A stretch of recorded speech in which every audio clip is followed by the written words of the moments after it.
Kia ora, ko Sharon Holt aho. I'm Sharon Holt, and today our video is about shapes, but also about going from single words to using them in a very short and simple sentence. Sometimes we'll see posters with the names of body parts or the names of shapes or maybe the names of fruit or vegetables or all sorts of things and animals, and it's just got the single word there, which is all very well, but when babies learn, they do learn the first word, the words for things, but then they're also starting to put them into a mini sentence. So instead of just saying dog, dog, cat, cat, they start after that to say I like cat or something like that.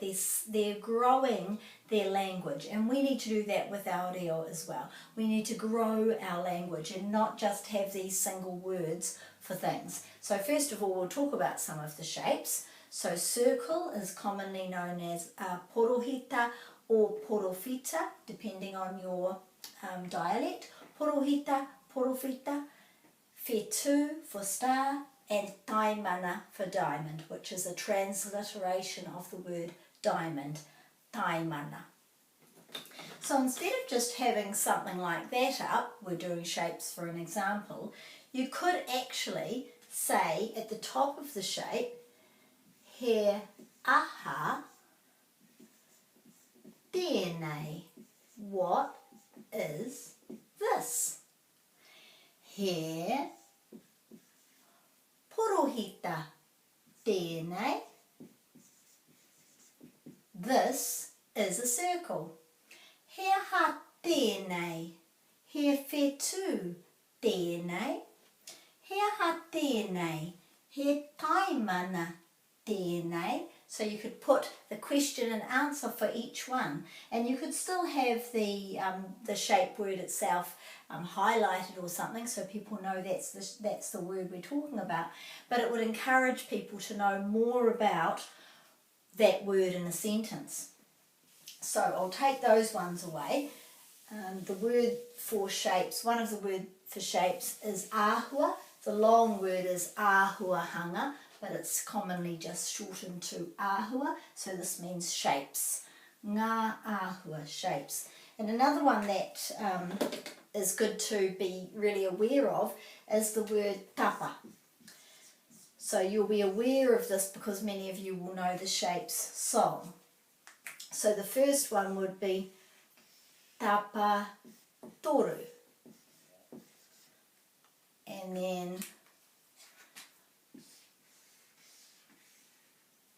tapa whā. So this is obviously 3, toru, and this is 4, which has a macron, whā. So tapa means side. So tapa toru is 3 sides, and tapa whā, 4 sides. So obviously we have another 4-sided thing, which is a slightly wonky rectangle there, obviously. More of a correct rectangle hopefully there. Tapa whā. So to distinguish between the square and the rectangle, there's a couple of ways. Some people just use tapa whā for rectangle and tapa whā rite, which is kind of like the word for right, so it's all the sides are the same. Tapa whā rite, it's all the same.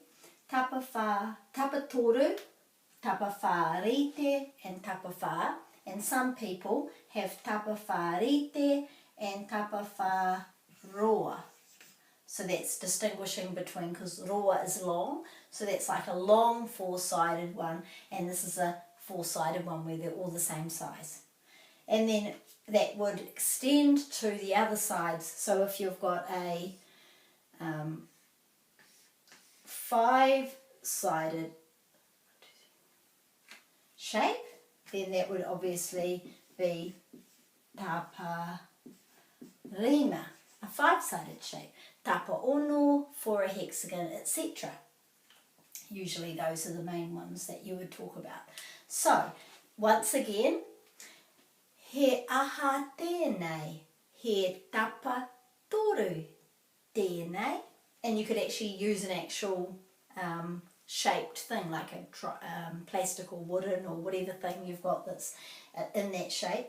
He aha tēnei, he tapa whārite tēnei. He aha tēnei, he tapa whāroa tēnei. He aha tēnei, he tapa rima tēnei.